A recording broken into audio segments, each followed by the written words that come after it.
Guess what, Steven? Guess what showed up? Yep, showed up Thursday evening, 11:46 p.m. It showed up. Told you my bag would show up, Steven. It's about time.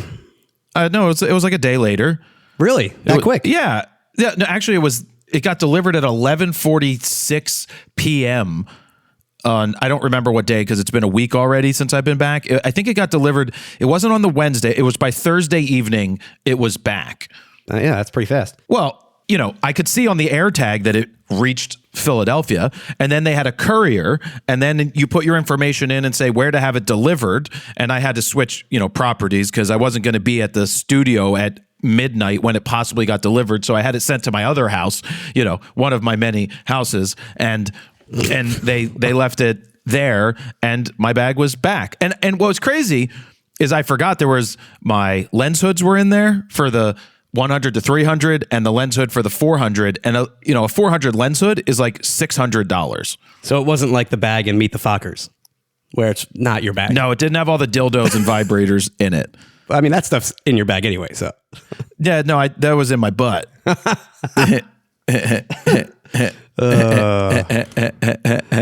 so funny. We are the greatest show ever in all of show podcasts. I mean, so many people had us in their year-end wrap because we are the best at podcasting.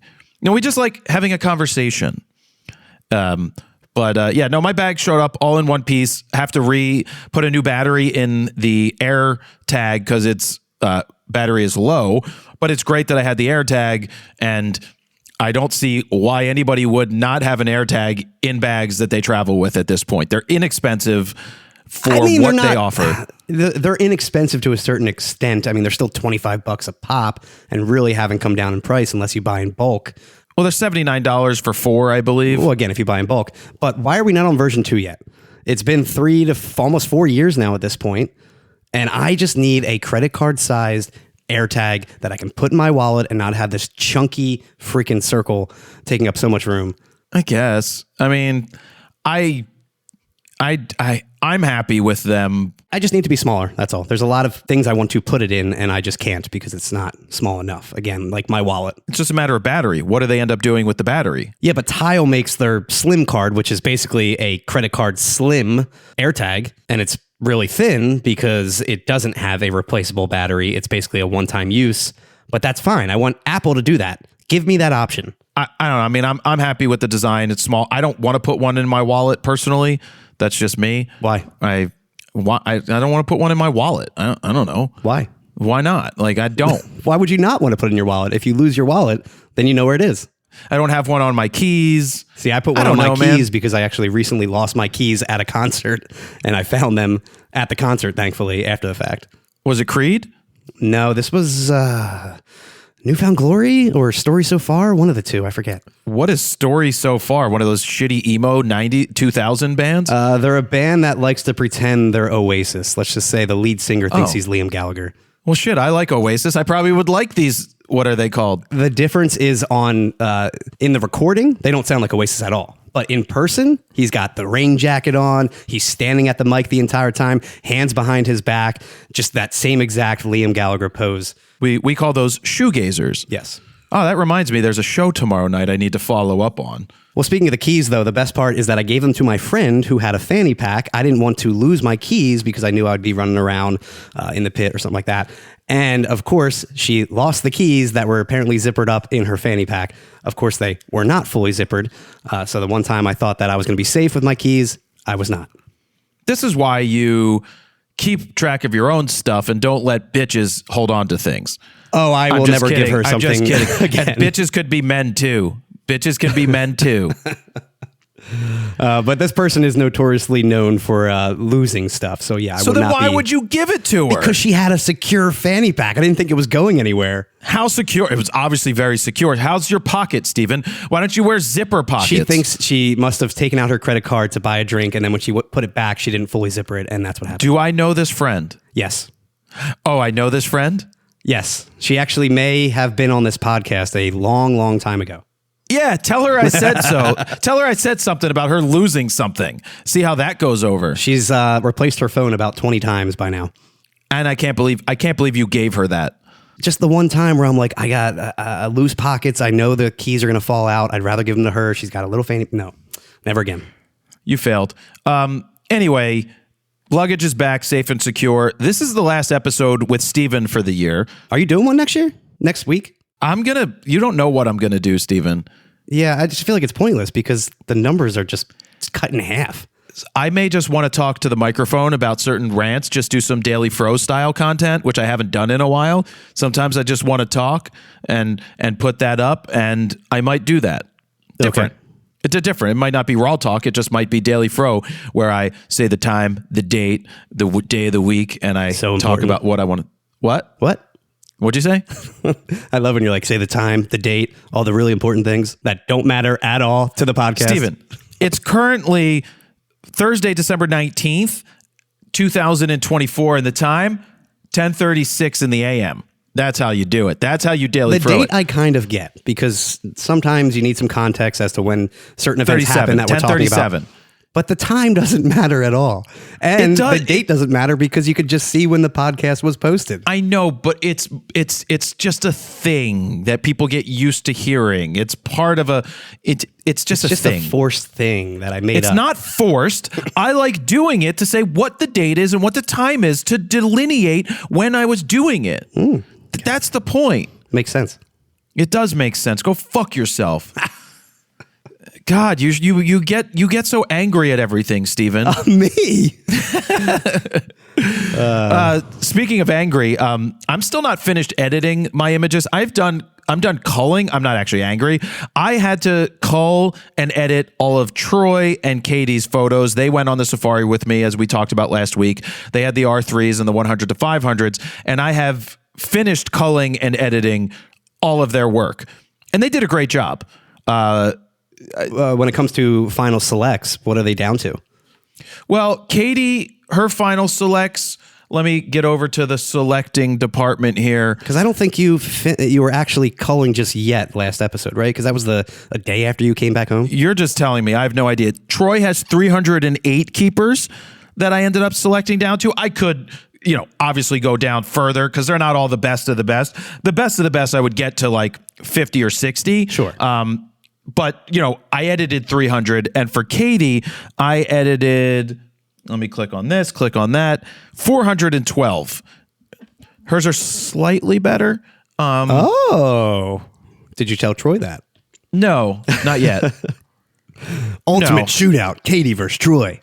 Yeah, no, she's got some really, really good ones in here. So there's that. I mean, Troy's got some really good ones as well. Troy was really good with birds. He got some great bird shots where like the bird's mouth is open as it's going to eat the dragonfly. And then the next photo has the dragonfly in the mouth. Like he was really good with tracking and staying on a bird. Very cool. They have different things. Katie was great with the cats. I don't care for birds at all, personally. I don't know what it is about the fascination of birds, but me as a photographer, like I'd rather shoot like a lion or something like that if I'm in Africa, not a bird. But that's just me. Well, sometimes there's some really cool looking birds that you're like, wow, that's a pretty bird. And then everybody points over and gets a pretty bird photo. Like they kept showing us like, that's a Marshall eagle. I'm like, yo, we got fucking bald eagles in PA, like back in the States. That's a bird. Don't get me wrong. If it's a very unique looking bird, of course I would like to take some photos. But if it's just a bird, it's like, I don't really care. The kingfishers were cool. The kingfishers are cool. The spotted headed dickcock titmouse was a very nice one. Oh. It's very colorful. Long shaft. Yes, long shaft. Dongs of Africa. We did a lot of dongs of Africa. But no, Troy and Katie did a fantastic job, and they owe it all to me for being such a great teacher. So now that we're into the Africa talk again, and that you culled and whittled everything down, how do you feel about your images? Now that I'm editing, like I was a little disappointed early. And the reason I was disappointed early is because I saw Troy and Katie's and I'm like, damn, these are good. And why'd they get that? And I didn't. Hope I got better ones. Yeah, I have 392 to edit is what I edited down to. And similar amount. Okay. Yeah. I tell you all the time, it's going to be a similar amount. Mine are slightly crisper and cleaner. Makes sense because you shot the exact same scenes, right? Yeah, I took more images because I had 40 frames a second in pre-capture, but I sent my images to my dad, and he's just like, the crispness and clarity is so incredible. You're like, yeah, I shoot raw, Dad. Yeah. So no, they're coming together. So the final edits. Did I send you Katie and Troy's to look at? I don't believe it. You showed me some, but you didn't. You definitely didn't send me all of them. Yeah, I have their folders exported so you can look if you really want. It's just a nice collection. They did a great job. Cool. So anyway, I went to the governor's mansion of Pennsylvania the other day in Harrisburg, which is the middle of nowhere. I don't understand why. Like, I get why they have the governor's residence in Harrisburg and it's the capital because it's kind of in the middle. But there's nothing there. It's like Lancaster and Scranton and all these other shitty middle Pennsildvania places. Yeah, I said it. They're shitty. There's nothing going on there. Reading. Like, there's nothing in these towns. They used to be hardworking steel, towns and hard workers, and now it's just not. Now they're just these old towns that are kind of dead and nothing is there. But anyway, I was invited to the governor's mansion because they were doing a creator holiday party for 2 hours where you just show up and talk to people. I kind of had a feeling of what it would be, but I figured because I was invited, I might as well go. I picture, before you even say anything, more of like a TikTok influencer party. Yeah. Am I basically. right? Yeah, there was a lot of that. I mean, the first person that I saw get out of the car, I was like, oh my God, it's Sam the sweater guy. Sam Barsky. And anybody that doesn't know, he's got a pretty okay following, a couple 100,000 on Instagram, where he knits sweaters with scenes of Americana on it. So he's got like his Super Bowl sweater. He wore his Independence Hall with Liberty Bell sweater, and he knits these sweaters. It's kind of funny. And he is, I would say, a functioning autistic person. He and his wife are clearly autistic and functioning. And I love what he does. It's just fun. It's just fun, harmless content that you just watch and you're like, oh, that's interesting. I'm Sam, but what's funny is he goes up to every person that he saw and he goes, hi, I'm Sam Barsky, like bar sky, but put together. And and it's Barsky. And I thought that was just cool. I'm like, I see this guy on the internet. Other than that, there was this guy that got there early. He was wearing a pink feather jacket, and all pink outfit, pink glasses, and asked me if I could hold the camera for him to do his thing, because he has a thing that he does on his videos. He had no idea what I do, so there was that. I'm like, do you want me to pan with you as you do your thing? He's like, well, he had no idea what he wanted. I'm like, what's your thing? And he's like, he did his thing, and I was like, are you fucking kidding me? Well, what is the thing? He strikes a pose, he does a spin, and then he looks the other way. I'm like, that's your thing? That's what you're known for on the internet, is wearing this pink, this thing? Awesome. Congratulations. Meanwhile, he's like, hey, nice afro and shirt. Yeah. So then I'm standing there, and then these other influencers come up, and you listen to them talk like, I'm from Penn State. And the girl's like, I go to Penn State also. And she's like, what do you do? I'm a lifestyle influencer. I'm like, what the fuck are you talking about? I have no job. What? So basically you get up and say, get ready with me as I get ready to go to my algebra class. I start my day off by making my bed and spraying perfume on it. Then from there, I go downstairs and I get some breakfast. My breakfast consists of 2 pieces of toast. Then I go to Starbucks because, I can't live without my Starbucks. Yes, girl. And then, get it, queen. Yeah. Slay. And then outfit. I don't even know if they say slay anymore. Then I wear my outfit and then I go to class, and thank you for getting ready with me in the morning. I'll be back later. Toodles. What would you say the age range was for most of these creators? I mean, you had the 20-something creators, like these girls that were 18, 19, 20. Yeah. And then you had the middle-aged people. You had me. You had some other type of people that do food, blogging, and it was all over the spectrum. It really was. There was all types of interesting people there. And a bunch of people came up to me because of what I do and thank me for helping them learn photography and get into the game. And I know it sounds harsh to like poke fun at a influencer that is a lifestyle influencer. I also understand that is a thing in the generation that can actually move the needle for certain people. It's not going to move the needle for me, but they do have followings of people that pay attention to this mindless dribble that they put out, and I guess they do move the needle somewhat. And so I totally get it. It could be the same thing could be said for what I do. Case in point, Todd's daughter, Morgan, she had her YouTube channel and she did a lot of the Get Ready With Me videos, and they had tons of views. She was blowing up at the time when she was doing it. Yeah. It's what the kids want, man. I mean, at the time she was what, 14 or 15? Yeah, she was in high school and then stopped making it because like kids bullying you for being successful, which is great. Yeah. It's like, oh, you're big on YouTube? You got to be an asshole. They become an easy target for sure. Which is so stupid. You know who shouldn't? You know who should be a target? Who? We bring the boom straight to your face. We bring the boom. That's what we do. We bring the... Hi, I'm Big Justice, and today we're going to have a Costco to see if the chicken bake is a doom or a boom. What do you think, Big AJ? Well, it's a double chunk chocolate chip cookie. What do you think, Mama Justice?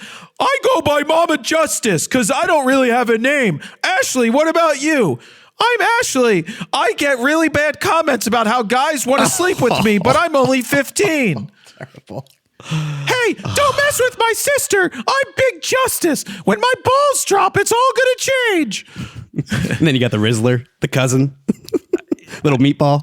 Don't get me started on dumbass. I mean, the Rizzler. Like, come on now. The comments on their TikTok videos, though, are just brutal, especially against the girl. I mean, highly sexualized. Yeah, well, that's what happens in the comment sections on the internet.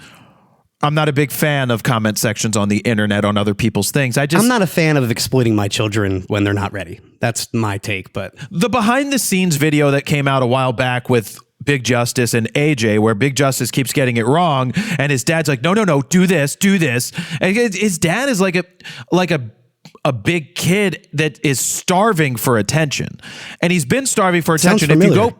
If you go back, he actually was, I think, a real estate agent or a banker, and he was making content that didn't work.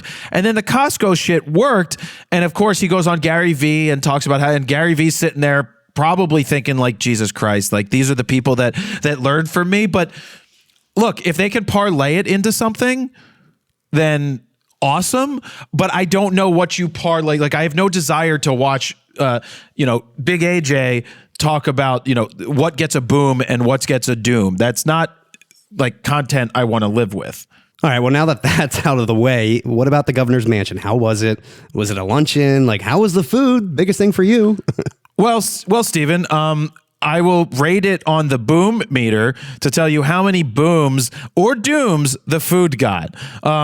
73 dooms because there was nothing for Jared to eat. So weird. They had quiches. Nothing wrong with that. I did not want a quiche from Costco. That's all they had? There was quiches and there was like cheese board and, the typical like charcuterie. Like a brunch. It was brunch. It was brunch-esque. They had like toasted oats drizzled with syrup and everything. And I was like, damn, I'm not eating that. No, I chose not to eat. I ate my bar because that's what held me over. Just healthier, something healthier. They didn't have carrots or anything. I would have eaten carrots. Anyway, it's nice to be invited. The governor came in and spoke for 10 minutes and I dipped as soon as he was done. I do not get photos with people like that. Like, I do not want photos with celebrities. I want to take photos. I want to have access to capture images, but I don't need a photo of me with the governor standing there. So was this more just like a general creator meetup? Did you give like feedback to the governor about social media? Dude, it was a general meetup just to hang out with people. And I knew that that's what it potentially was. And there's not really FaceTime with the governor. And that's why I took my camera just in case, my 4x5. But I knew going into it that there's a good opportunity that this is not really what that's for. And he came in for like 10 minutes, gave a speech about how creators help get policy visuals on these things out in public, and it is good, right? People talk and share information and get it out to other people, so it's nice to be invited. But other than that, it's not really a thing that I should be going to at this point. I don't want to hang out with other influencers at all. I don't consider myself I consider myself, what do I consider myself? Like other people consider themselves Photographers, what you consider yourself. I'm a photographer who so happens to make YouTube videos, and I am influential in this industry. Like that's what I look at. People aren't looking to me to move the political needle, right? But I still give my commentary on certain things, and people don't have to listen to it. But you know, I appreciate being invited, but it's not really my bag to go hang out and just take selfies with people. That's just not my bag. I was surprised you went in the first place. Part of it is the fact that I was invited and I want to do other things with the governor, right? Don't know if he's going to run in 2028 for president. Don't know if that's going to be a thing. And I want to be in the conversation to do things more than just influence stuff. Yeah. So get your foot in the door. That's part of the reason. Makes sense. Well, I've already been in the doors, but it's just a matter of I was invited, I will go. And that's it. How do they pick who comes? I don't know. That's a great question. I didn't ask. Yeah. Probably people they've worked with in the past or people that they see that say positive things, because I doubt there's too many people that say negative things that would be there. And that's really that. Interesting. So let's shift gears to the holiday dinner. We do a big holiday dinner every year. And by big, I mean it's the same size because it's Dan, Steven. 6 of us. Well, usually it's 5 because I don't have significant others. Last year I brought one person. The year before that I brought somebody else. This year I brought Brandon from Alan's Camera. So it's like a rotating, revolving door of guests. Who's going to be bring. the special guest tonight? I don't have a significant other like you guys. Though you still think the waitress was hitting on me?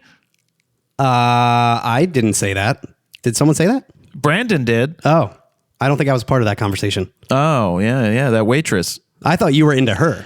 I mean, 24-year-olds wearing mini skirts with big boots. I mean, what's there not to be into other than conversation? Conversation wouldn't go too well. She didn't like chocolate cake. That's a red flag. No chocolate cake for her.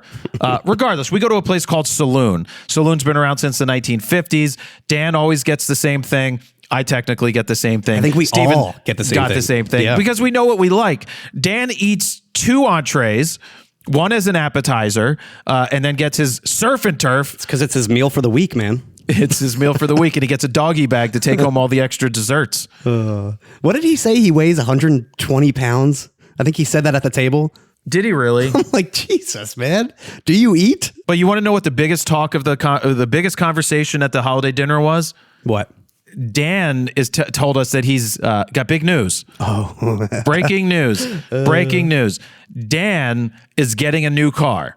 So when he said new car, I said, how old is it? Because that's the first question that I asked Dan when he says new car. Keep in mind, he's been saying he's been getting a quote unquote new car for what, the past 4 years? No, it's probably closer to 5 or 6 at this point. Even longer, yeah. Little Dan was only a little kid. Little Dan's like 7 now. Yeah. It's been Actually, it's probably been like 7 years. It's been almost 7 years since they've had a car, and he would just walk to work. And now he did pick up. You know, funny thing is, the place that I bought, this studio that I bought, they had a bunch of Subarus, and they had a broken down Subaru that they gifted to Dan that he never fixed. So he has a Subaru Outback that never got fixed. I don't even know where that thing is. No clue. But should we share what kind of car it is? Yes. No, you know what? Before I get to that, I think this is a midlife crisis for Dan. Because, you know, people in the midlife crisis, they like to go buy cars. Their dream car. Yeah. Yeah. So basically, I'm just going to go into Let's it. just preface it. It's a really sexy car. A very expensive, sexy car. And by sexy, the word that Steven's alluding to is gay. It's a very gay car. And I mean, like, not gay like as a derogatory term, because someone called me. I read some of the Spotify comments, and someone said Jared continues to push his homophonic Phobic. No, he wrote homophonic. Oh. He wrote homophonic agenda or whatever, and I'm like, well, one, I'm not homophonic, whatever that is. I said, yes, I am homophonic. I don't know what that is. But anyway, when you say gay, it's like the 90s gay. There's a difference between 90s gay and today gay, and also 1940s gay. 1940s gay was have a gay, merry old time, right? Like gay means happy, which is, I don't know what's wrong with gay. When we said gay in the 90s, it's like your friend just made out with a girl for the first time and you say, well, that's gay, right? It's anything but gay, but it's gay. So I now preface the gay car that Dan got. Hashtag don't cancel me. Dan has found a car from 2006. So 20 years old, Very basically. new. Yeah, very new.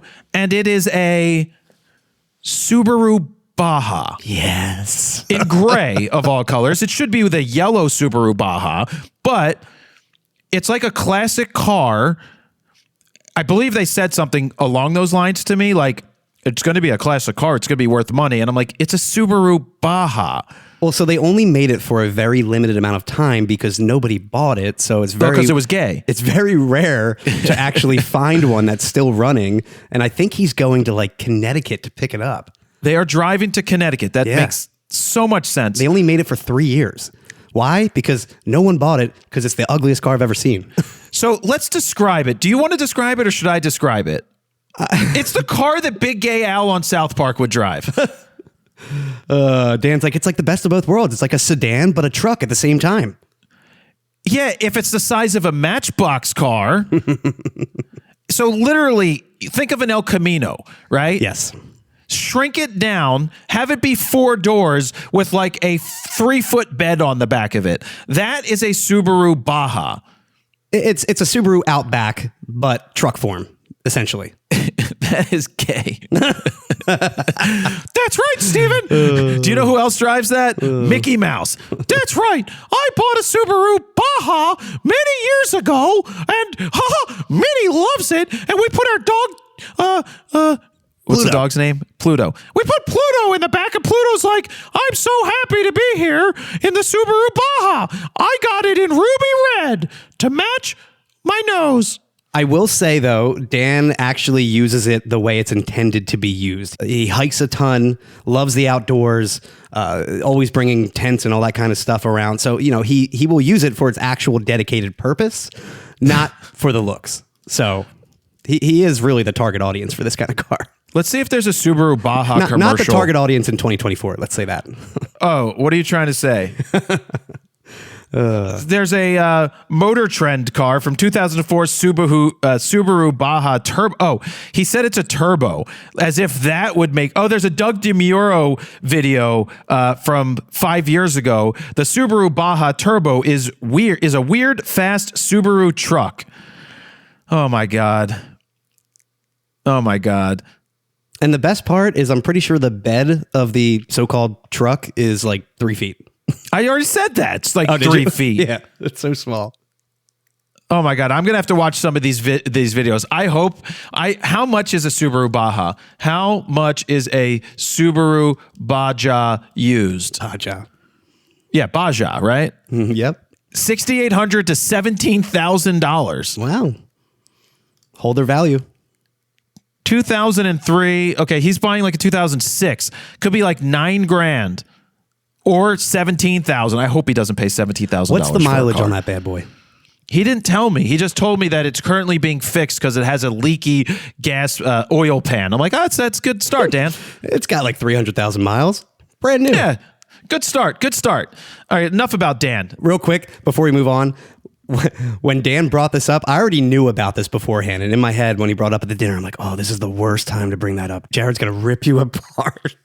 And for the next 15 minutes, you proceeded to basically call him the G word without calling him the G word.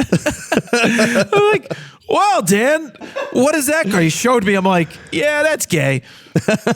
That's a gay car. Oh, man. Whatever gay is. Not current gay, different gay, old gay. You know, I'll take it. I'm homophonic. Let's move on. Dinner was great. We do it once a year. It cost me $725 with tip, I believe, which isn't bad for 6 people. And you guys got drinks and you got appetizers and food, like $110 a person. Not bad at all for that meal. And this is an upscale restaurant, I would say. They're pretty pricey. So yeah, that's really not that bad. That's mid-scale. It's not that expensive, dude. Man, I go to upscale shit. I mean, not 5-star. Nah, It's not Michelin star Michelin restaurant. star, It's- yeah. Surf and Turf is like $83. The average cost of like an entree is probably $42, depending on whether you get veal or chicken or whatever you decide to get. Whatever. Maybe You're lucky that's- it was a late dinner because we would have ordered probably more drinks. Oh. I mean, how many drinks did you have? You had a couple beers. I probably had 3. I would have had like 17 if we kept going. Moving on, Steven took his holiday cards photos this year. Yes. Every year. You want to give us the story and the highlights of that? Wait, are you allowed to post it yet? Yeah, well, we were going to talk about it last week, and then we ran out of time. And then I'm like, you know what? It's perfect anyway because I'll actually be posting it this week. Now that we already sent out the cards, I can reveal the photo. So this year we agreed to start to take an annual holiday family photo.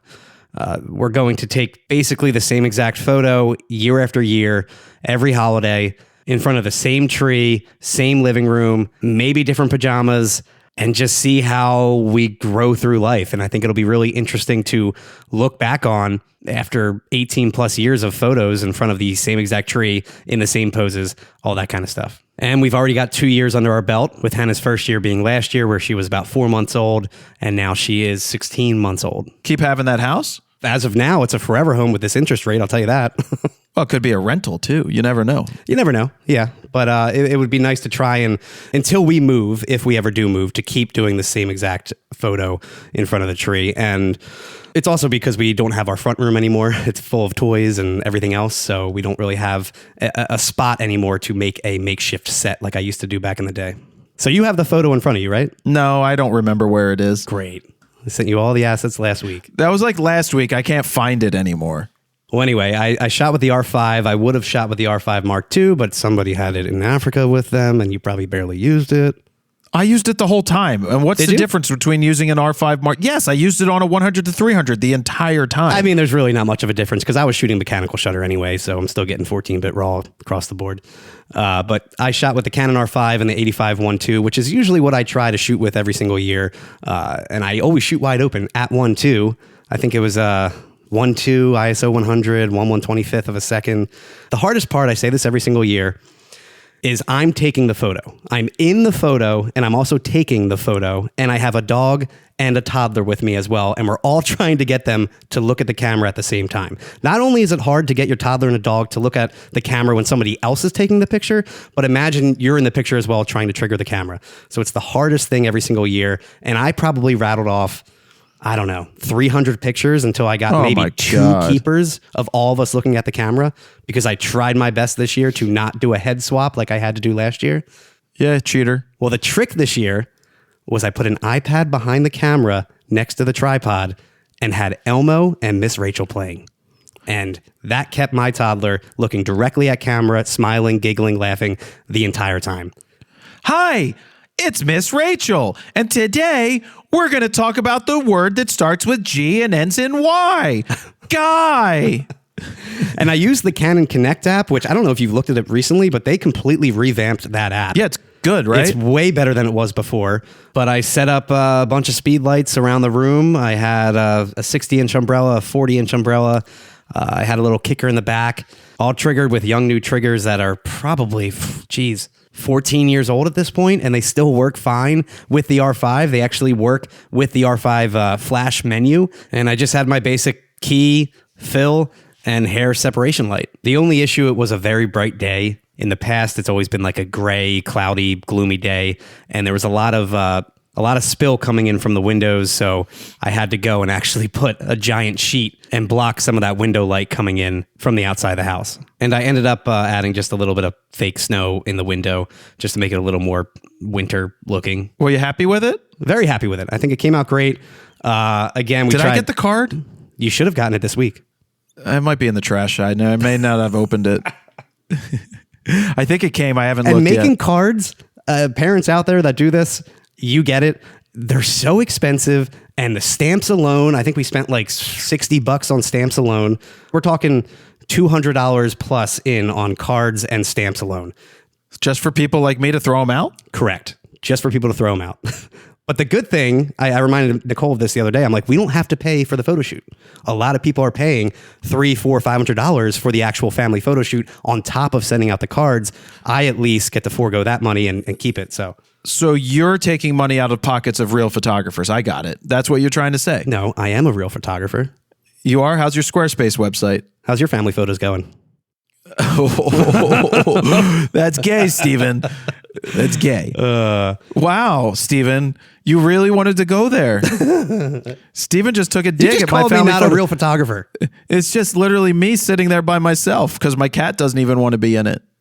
That should be your challenge every year, trying to take a self-portrait with your cat, lighting it with flash or strobes, which I know you love. Zero desire. All right. Are you posting those for people to see? Where can they see these? Yeah, you can check it on my Instagram, S_ECKERT, S_Eckert. And I should be posting that probably tonight, which by the time you listen to this, you should be able to see it. Go check it out. Hashtag something that you got there from the podcast so Steven knows. The picture looked good. Nice job. Thank you. Let's move on. We got a bunch of things left. I want to talk about this Peak Design thing real quick, my high school reunion, and Canon rumors talking about an R6 Mark III. So Peak Design, it was in the news last week that Peter Daring, who's the founder of Peak Design, who I've known since 2010 when he launched Peak Design with the Peak clip before it even launched on Kickstarter. We were talking. I remember sitting in my room on not even Zoom. It was Skype. We had a Skype phone call and he was showing me the clip and I hated it. I really hated it. I still hate it because as a professional, I didn't want this clip to hang off of me with a big lens, but it was really designed for people who didn't have big cameras and hiked, and it was awesome for that. And they turned it into a massive multi-million-dollar business and brand that has done a tremendous job. Oh, yeah. So kudos to Peak Design and Peter. I didn't realize they even make phone cases now. They went from making the clips to bags, and now there's phone cases, phone accessories. For bikes and stuff, too. Yeah. They make a ton of different products now. Good for them. Yeah. So they were in the news recently because the shooter that murdered the United Healthcare CEO was wearing a Peak Design bag. Mm-hmm. And Peter reached out to the police and mentioned that, hey, that's one of our bags. If we can be of any assistance, please let us know. And I don't know why that was publicized in the first place. Or maybe they put it out just to stave off any potential, like, wondering what it is. But he didn't reach out and be like, we're going to snitch on this guy. It was, if we can help you in any way possible, maybe search if there's a serial number that you guys found or did lot he register number. It? Yeah. Right. We could narrow it down. Maybe they registered it. And if you subpoena it legally, you go through the proper legal channels. We're not just going to give away user information, but if it's legally asked for, we will. And so then they were getting backlash in the New York Times. CNN did an article. Petapixel piled on, as they like to do, to try and get extra clicks for no reason. And people were calling in like death threats to employees of Peak Design and saying that they're snitches. One, can we always remember that the person that did this did murder someone? They did murder someone. Regardless of how you feel about healthcare and the industry and how it is and how bad it is, still murdered someone. And I know people can go down a rabbit hole and be like, well, that CEO is blood on their hands for not whatever. That's not the point. We don't do vigilantism here. This is not some third world country where you just mow people down. Yeah. Whatever. But the fact that they're angry at Peak Design over something like this is a big go fuck yourself. Anybody that thinks that Peak Design did anything wrong by offering up to help and know that that's their bag. On the flip side, when I talk to Peter, I'm like, it's a blip on the radar. You know the numbers, but I don't think it matters.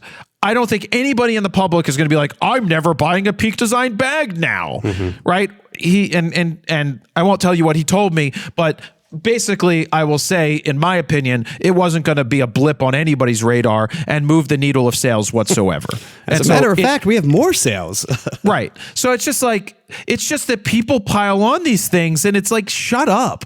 Stop trying to like cancel someone for some bullshit. Stop trying to look for issues where issues aren't. We are in such a world today where people are so soft on everything, just like not everybody. A certain left-leaning side is super soft on so many things that they need to toughen the fuck up, or they will continue to get buried because they don't know what it's like to lose. They don't know how to win gracefully, and they don't know how to have a normal discourse with someone who doesn't agree with them. It's a shame because it's the vocal minority that start these kind of things and spread them like wildfire. But in reality, nobody fucking cares. Right. So that's what I wanted to talk about with Peak Design. Now let's get to something extremely more important, me, at my high school reunion, so we can talk more about me. I said it a bunch of weeks ago, my high school reunion was coming up, and it probably wasn't going to be well attended, which it wasn't. But I was like, why don't I take those new Rode microphones and maybe interview a few people? And at first I was like, I don't want to do this. And then this girl started to say some stuff. And I asked her I'm like, well, I have a microphone. Would you like to say it into the microphone? And she's like, yeah. And so here's the audio of what this girl had to say about me and her memories of me back in elementary school. So when I was in 6th grade, Jared was the most amazing dancer I've ever seen in my life. And he doesn't recall this, but I recall it very vividly because he would be break dancing at recess in the cafeteria. The cafeteria ladies would be yelling at him like, dude, get back to your table. And he'd be like, no, like sweat off his shoulder. He'd be walking around like doing splits, fucking splits. And I'm like, who is this boy and why is he better at gymnastics and dancing than me? And I just didn't understand it for a while. And he had this like hair and it was black and it was like pulled back in this little ponytail kind of thing. I don't know. Don't ask me about guys' haircuts because I don't know anything about that. But I'm telling you, this boy could dance. And he doesn't recall it, but I do. And I have a very good memory. And I remember, and I have pictures that I found, and I'm going to send them to him. And they're not obviously moving pictures like a video, but they are frozen in time in my memory that Jared Polin could motherfucking dance. Yeah, so I have no idea what she was talking about, Steven. Doing splits at breakdancing? That doesn't sound like you at all. I mean, it might have. I mean, I kind of might have a recollection. Maybe attempting to do a split or attempting to breakdance, but not doing it well. What? Oh, yeah. So I don't remember being in elementary school with her in the first place. Oh, you're like, who is this person? I'm like, what? Who are you? We went to school together. Was she drunk? It seemed like some of these people you interviewed were a little tipsy. Yeah, by the end of the night, some of them were a little tipsy. They were getting picked up by their husbands. Oh. Night out on the town in their 40s. How many people were here? Probably 35 at most were there at the reunion. And we were there at like 7:30. And then this is like a fun hot spot for 20-somethings to show up. And so like 10 o'clock, they transition the place to have a DJ come in, the lights change, and then they start playing music, and then there's dancing. You didn't have a private room? No, there's no private. It didn't matter. We were just at a bar. Okay. And we're just at a bar hanging out, having conversations. And anyone there that you didn't want to see? No, there was nobody there I didn't want to see. Okay, good. No, we did run into this one kid. His name was Michael Sklara. So he was a kid that got made fun of beyond belief as a kid, because he's very, very awkward and unique. Very like awkward and unique kid. No, like awkward. He had this idea that he wanted to farm since he was a kid. Do you know what he does now? He's a farmer. He owns a farm. Good for him. In upstate New York, and he's doing great. And it's one of those things where you saw people making fun of a kid and you're like, why are you doing this? Yeah. Right? He was just a unique individual that was just different. And he's still different and unique. Little did I ever think that this kid would be a coxman and he's having his 7th kid. A coxman? Yes, a coxman. You never heard of a coxman? No. Well, let's Google this. What is a coxman? What is a coxman? And we don't mean the one that yells at the back. Here, coxman. Coxman. What is a coxman? A sailor who has charge of a ship's boat. It's not that one. It's not that one. A man reputed to be extremely virile or sexually accomplished. No, I have never heard this term before. And why would I? Because it's not you. I mean, It's not in my vocabulary. yeah, no, he's 7 kids. 7. My parents had 6. Yeah, but that's You different. want to know They weren't how many my grandmom had? 14. 11. 11. Irish Catholic, baby. I was talking to one of the girls. She's like, never thought that he would have that many kids. I was like, let me see these kids, Michael. Let me see this wife. I want to see this wife of yours. And he showed me the kids. I'm like, yeah, they look normal. That's cool. Whatever normal is. But no, he lives on a farm. He farms. He's like the head of the fire brigade. He's all of the things that he was in high school, junior high and elementary school. And I'm glad to see it. And it was nice to see him come down from New York, but upstate New York, 6 hours away, where his wife was ready to give birth, and he had to deliver the 6th one, I believe he delivered himself. At home. Man. At home. Yeah, she didn't get there. But then some of the girls were like, well, I figure after like 7, they just fall out at that point. Because I wouldn't know. She's like, one girl's like, yeah, my second one just fell out. So that was that. Here's a quick clip about what Jared wore. Jared likes to wear the same thing every day. These 2 guys that I was talking to remembered what I used to wear. I remember you wearing your Flyers jersey almost every single day. I don't even remember you a day without the Flyers jersey. You were like the biggest Flyers fan, and that's what I remember. What about the rat tail? Do you remember that? I wasn't going to point that out, but yeah, I do remember the rat tail. Yeah. I had the rat tail until like 12th grade. Really? So wait, when did you get the big afro?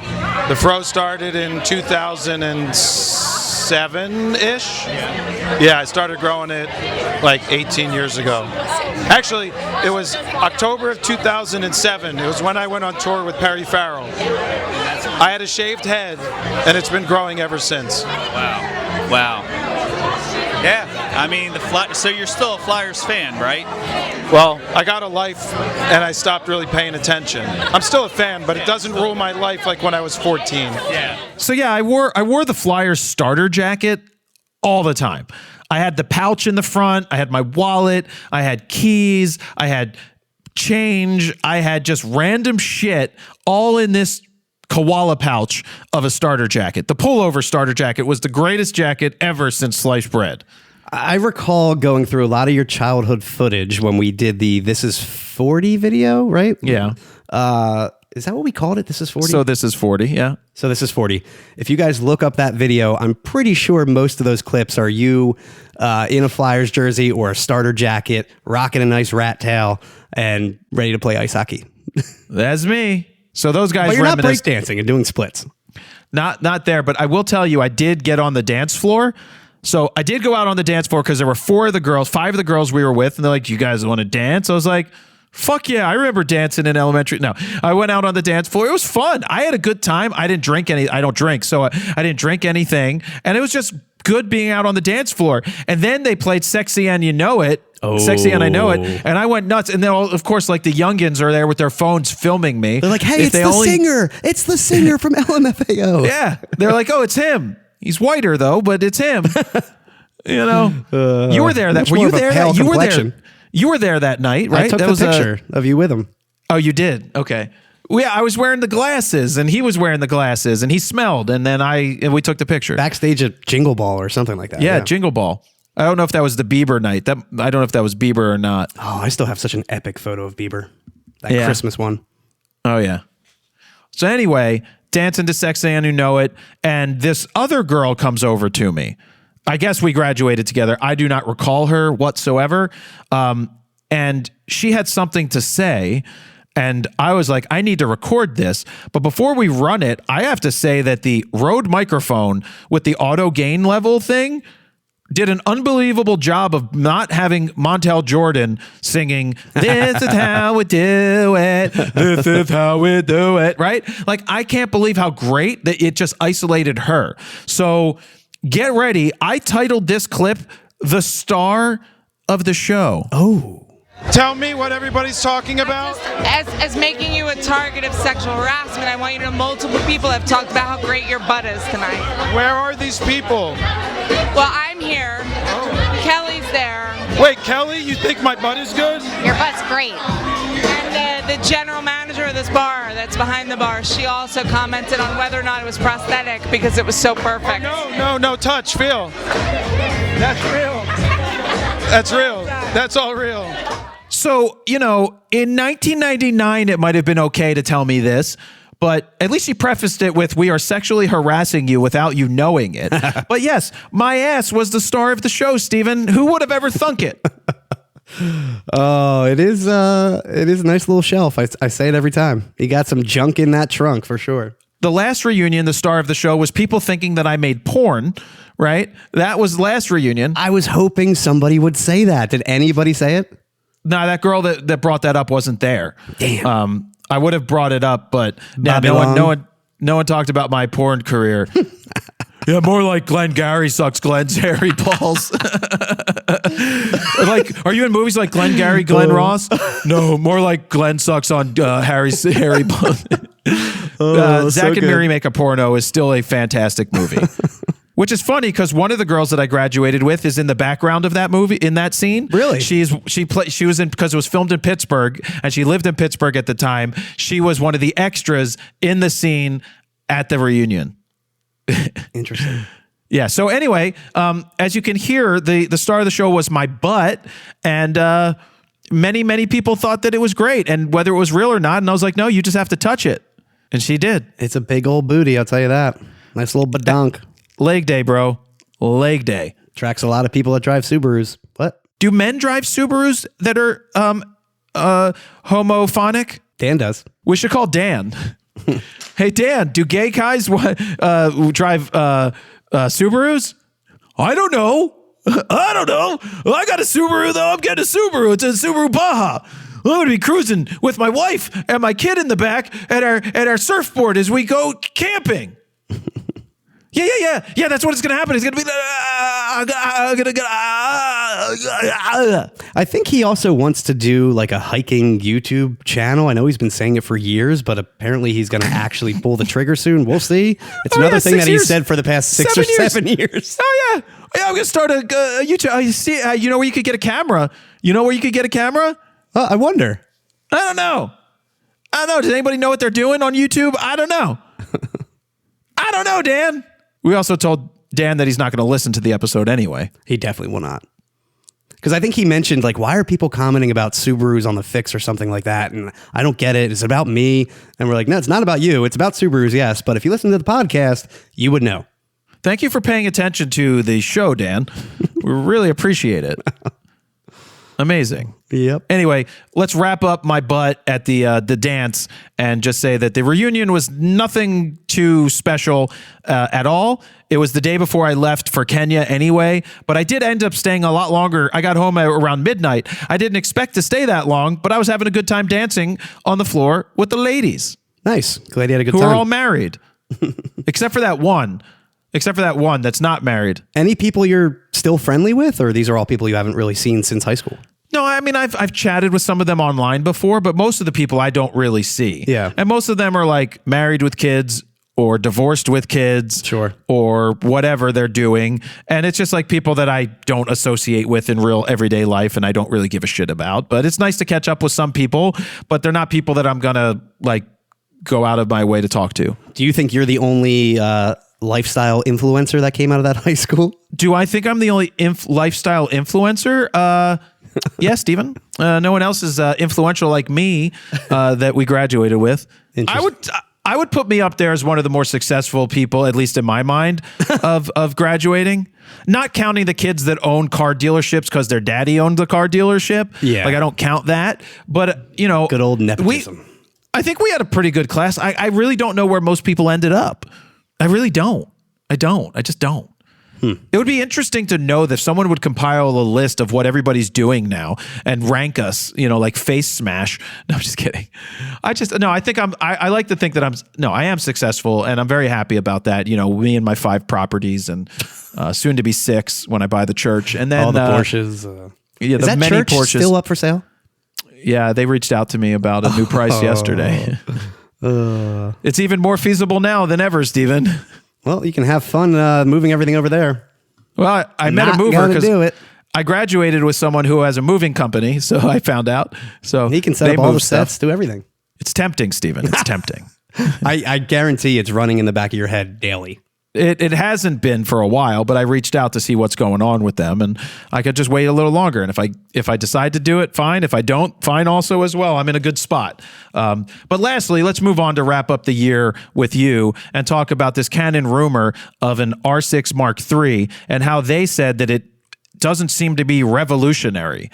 And I talk about this on Photo News Fix that I don't know what they're talking about not being revolutionary because the specs that they talked about are certainly pretty revolutionary for that model. For that price point, I would definitely say it's revolutionary. But yeah, I mean, there's not anything that's new really coming to that camera in terms of tech. But for that price, we have not seen the price. If this is supposedly getting the rumored R3 stacked sensor, that's a pretty big deal for a $2,500 camera. Essentially, you're going to have a mini R3 for half the price. Well, better because it's going to have the accelerator. They talk about rumored having the accelerator. Or will it not? Because it's going to be the R3 sensor and not, a newer sensor that's designed with that new digic accelerator. Oh, I still think it would have an accelerator and a tweak sensor that takes advantage of it. I mean, based on Canon's past, everything trickles down. So I would assume that it would have that moving forward. I would hope that it would have that. The thing they talked about was the new flip and tilting screen, which would be similar to what Sony has with the A9 III and the A1 II. And that would be a really welcome screen change. I just upset that it's not on an R1 and an R5 Mark II if they had that ready to go. I think that is the ultimate screen. I mean, it's the best of both worlds. Flip out, vary angle, and then you got the tilting for the photographers. It's everything. You know what else is the best of both worlds? It's kind of like a Subaru Baja. Exactly. It's a car and a sedan truck combined. Yeah, it's a car and a sedan combined, and they do nothing right. It's a Subaru Outback, and someone took a chainsaw to the back. Yeah, you now have a 2-foot bed. Congratulations. You could put so many things in there. You could put your big dildos in there. Subaru. What else do they have coming? Pre-capture, it looks like it'll get. Which it had originally. It had the first iteration of pre-capture, which was the worst iteration of pre-capture. Similar EVF, no eye control AF, which I don't care about, and I think most people don't. It looks like it'll have a CF Express Type B slot this time around to probably keep up with those 30 frames per second electronic. I mean, yeah, it'll be a pretty stacked camera, no pun intended, for that price point, if they keep it at $2,500. And the R3 is just... I think you're going to start seeing those for under $3 soon. Speaking of cameras on sale, did you see the A1 just dropped, the original A1? It's now $5,000 instead of $5,500. So that is now $1,500 less than the A1 II, and it's still a great buy. I wouldn't buy it. No? I mean, it depends on what you do, of course. If you're just like a landscape shooter, but even if you're a landscape shooter, you go get an A7R5. I was going to say, I probably wouldn't be buying that if I was a landscape shooter to begin with, but... Whatever, $5,000. I don't like buying yesterday's tech personally. If you're buying new, if you're buying used, you might as well go used. Like if you want an A1, get it used. Save all the extra money. I mean, you say yesterday's tech, but it's got a lot of the same tech the A1 II has. It doesn't have pre-capture. It doesn't have the good autofocus. So Yeah, but. And it has good autofocus. I know we're getting into the weeds here. We could use that camera for all of history in the future, and it would still be a great camera. And it really doesn't matter. Yep. At the end of the day. And the Z8 and Z9, I think, came down in price. Well, the Z8's $3,500. I think it's been at that. I think that's been on sale for quite some time now, but that's another great value camera. I mean, that's insane that is that cheap. And the Canon R8 we noticed yesterday is $1,099. Yeah, I had a friend reaching out to me to buy his wife a first-time entry-level, full-frame camera, and he had a budget of around $2,000, and he's like, I can do an R6 Mark II with a kit lens or do an R8 with a baller lens. And I'm like, R8 all day, man. Especially if you don't really know if she's going to get into it. She might sell it after 2-3 months and realize her phone is a lot easier to deal with. I always preface this to people that ask, like, what camera should I get my wife or friend that has really never picked up a camera before? I say, do you want to deal with all the processing, all of the editing, transferring the pictures to your phone and then posting on social media, backing up on hard drives, having to deal with all of that, taking the actual photo and lugging around the camera? That's a lot harder than just lugging around your phone in your pocket. Yeah. And I think reality hits a lot of the time when they're like, oh, I didn't really think about that. It is a lot to do. And there's a lot of really good options, especially the Z8 for those Nikon shooters at $3,500 is like, holy shit, because it's a Z9. Literally a Z9. That's still weird. Still weird to me that they literally came out with the Z8 a few months later, and you're like, yeah, I get build quality, but holy shit. Great for Nikon users. And think about if you needed 2 bodies and you want to stick with your Z9 as your primary shooter, but you also want the same camera, but not spending another $5,500. You could get a Z8 just as a second body. If you're a wedding shooter or whatever it may be, stick a prime on there, and then pretty crazy. Your main camera could be your Z9. Pretty crazy, but the our R6 Mark III rumors, if it comes out stacked 30 frames a second, better autofocus, I mean, that is going to be an insane. Canon has still done a great job with their R lineup. And now they have to compete with the Z6 III, which has that partially stacked sensor and technically is faster now readout speed than the R6 Mark II. Yeah. So there's actually some competition. We'll see what happens. That's probably probably in February or something when that camera is rumored. I think the big splash is going to be the A7 V when that comes out. And I assume that's going to be first quarter as well, because that is fairly long in the tooth at this point. Yeah. It's going to be a big refresh, I think. Talking about a revolutionary camera, I think it will be the A7 V. Yeah. I don't know how revolutionary they can be. If they finally go over 10 frames a second, maybe. For Sony, it's always been every 2 generations of a camera. That's when they completely revamp it and do a big refresh. And it's been 2 generations since the A7 III. A7 IV didn't do that much in terms of introducing specs. And then the A7 V will come out and just be a completely different camera that will, I think, blow people away. Again, for that price point. We worry too much about gear. We do. We're so close to it that a beginner starting with anything, it really doesn't matter. There's still a ton of people that use DSLRs, and there's nothing wrong with it. We're just so gear centric for what we do that my vision is clouded a lot. I just find it hard personally to recommend a DSLR for a new shooter just because I don't want to recommend an old tech camera that they're not even supporting the lenses anymore. And then if they do grow to be an actual photographer or really get into it, they're going to have to completely buy new gear, a new system, all of that. And I'd rather them start with more of an entry level, newer mirrorless camera than a DSLR personally. 100%, Stephen, 100%. Any words of wisdom you'd like to wrap up this year with from RAWtalk? It has been quite a year. I think are we over 2 years now doing this podcast? 132 episodes. Yeah. We are over 2 years, and I guess we'll just keep it going in the new year. But it's been a fun run so far, and I just can't believe it's been already another year. And there's going to be a lot of gear coming out again in the new year, especially the first quarter, I think. And the potential for the new year for me is like, if things align the way that they're looking like, it's just busy. I mean, it always is. It's good that we're always busy. Usually this time of year, especially, there's not much coming out. There's not much in terms of video content to create. And we're still trying to get videos done before me and Dan peace out for the rest of the year. Yeah. And Steve and I obviously talked about the video guide. That's some focus for next year. But there's a lot of non-Fronos photo stuff that I'm working on that might evolve and change how we create content. Like Steven and I might need to film 3 days in a row, a bunch of shit, and then I'm good to disappear for 3 weeks, right? Like that's just the nature of what it's looking like for next year so far, based off of the things that I'm thinking about or might present themselves. That might be one of the methods we need to do, and I might need to evolve Photo News Fix to go on the road with me, where I can just sit at a desktop, sit at a laptop, set up a basic camera and do it, because the quality of that doesn't matter. As long as I can read a script and Dan can cover me up with B-roll, then it doesn't matter where I do that. Like Philip DeFranco doing that from wherever at this point, right? Philly D. Yeah. So. Yeah, I've always said I wish you went away more, because you tend to be sitting there like wanting to do something, and I've got nothing for you, while me and Dan are head down editing content that we shot over the past week or whatever it may be.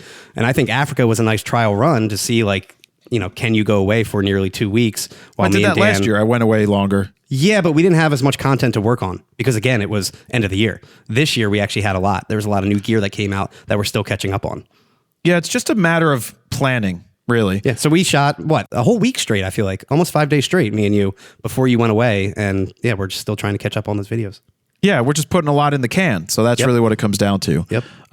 For me, RAWtalk's been fun.